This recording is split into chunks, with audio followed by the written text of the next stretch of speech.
kita bakal ngepresentasiin mengenai esai komunikasi. Perkenalkan, nama aku Devi Najasartinus. Nama aku Kalashifa Nadira. Nah, yang pertama-tama, apa sih itu komunikasi? Komunikasi merupakan salah satu dasar yang ada di kehidupan sosial kita. Pasti kita gunain setiap hari. Nah, itu tuh kayak komunikasi itu kita gunain biasanya saat bekerja, saat belajar, dan masih banyak lagi. Komunikasi juga bisa diartikan sebagai proses dalam kita menyampaikan pesan.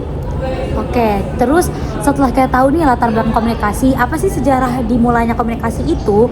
Jadi, bentuk komunikasi itu dimulai dicetuskan oleh salah satu tokoh utama, yaitu adalah Aristoteles pada masa peradaban Yunani kuno beberapa ratus tahun sebelum Masehi, di mana gagasan Aristoteles itu mengenai retorik komunikasi itu mencakup 3 unsur. Yang pertama itu ethos, artinya kredibilitas. Kedua itu pathos, yaitu artinya emosi. Dan ketiga itu adalah logos, yang artinya fakta. Nah, ketiga unsur ini itu dibangun untuk mempersuasi manusia untuk melakukan komunikasi. Nah, seiring berjalannya waktu, perkembangan komunikasi ini juga diiringi oleh media komunikasi. Seperti pada masa 1900 itu sampai Perang Dunia Kedua, penemuan teknologi komunikasi itu menjadi lebih modern. Nah, terus kalau misalnya dalam komunikasi, itu ada beberapa unsur utamanya. Yang pertama, itu ada pengirim pesannya, si sender sendiri. Lalu yang kedua itu ada si pesannya sendiri, yaitu message. Lalu yang ketiga ada medianya, channel, yaitu tempat kita menyampaikan pesan tersebut. Lalu ada penerima pesan, receiver. Dan yang terakhir itu ada umpan balik, feedback. Nah, supaya unsur-unsur ini tersampaikan dengan baik agar tidak terhambat, maka pesan ini harus ada feedbacknya agar bisa dikatakan komunikasi yang efektif.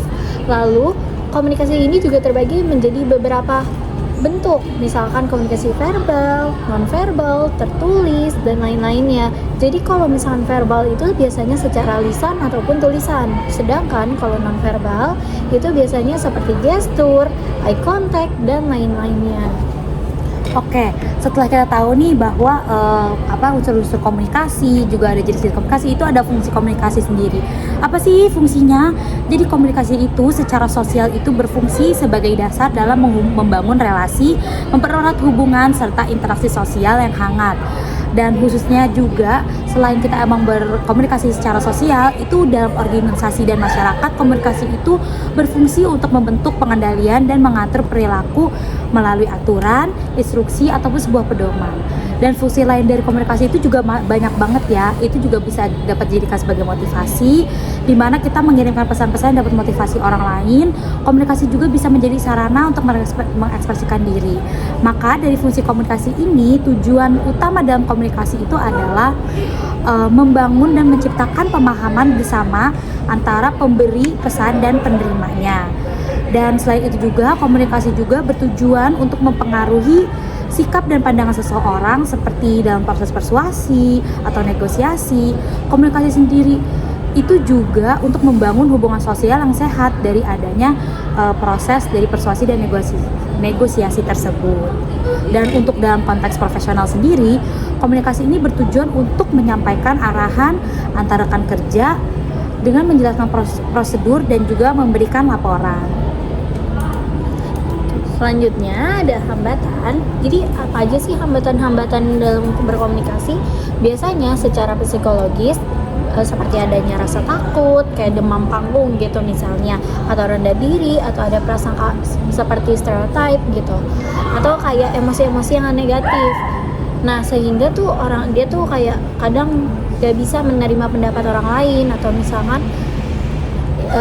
pesan yang ingin disampaikan jadi gak efektif. Lalu hambatan secara budaya juga bisa menimbulkan gitu perbedaannya, ada norma, nilai, atau kebiasaan dari si antar individunya ini. Karena kayak banyaknya beda-bedanya budaya. Oke, terus apa sih cara mengatasi hambatan itu? Mungkin melalui teknis sendiri, komunikasi, dan mungkin dari budaya yang berbeda dalam berkomunikasi. Caranya itu kita tahu bahwa setiap individu itu memahami cara berkomunikasi masing-masing. Tapi cara yang paling utama adalah mendengarkan secara aktif, bukan kita hanya mendengar suara, namun memberikan perhatian penuh dan memberikan respon yang aktif juga, yang tepat terhadap yang memberikan pesan terhadap kita.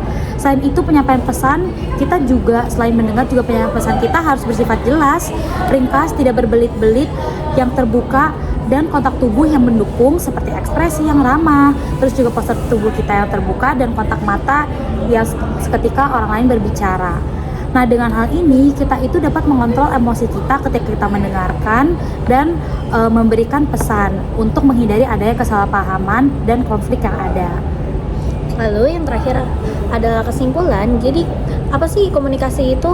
Nah, komunikasi adalah merupakan proses fundamental dan kompleks dalam kehidupan sosial. Nah, ini tuh biasanya untuk melampaui pertukaran pesan. Jadi untuk mencakup secara pikiran, emosi, dan interpretasi maknanya. Nah, gagasan-gagasan ini tuh berasal dari tadi yang udah disebutin Aristoteles, yang ethos, pathos, and logos. Dan terus ada juga perkembangan hingga modernisasi. Komunikasi efektif juga dibangun tuh di atas unsur-unsur penting yang tadi, yang kayak pengirim lalu ada pesannya, ada medianya, penerimanya, dan umpan baliknya. Nah, bentuknya juga beragam dari verbal hingga non-verbal. Terus tujuan utamanya ini untuk membangun relasi, motivasi, serta menciptakan pemahaman yang bersama. Walaupun sering ada hambatannya, tentu tapi tetap ada solusinya. Jadi dengan cara kita mendengarkan secara aktif, menyampaikan secara jelas dan ringkas, itu bisa bikin komunikasi menjadi lebih efektif. Oke, baik. Jadi itu saja penyampaian dari essay komunikasi kita. Terima kasih.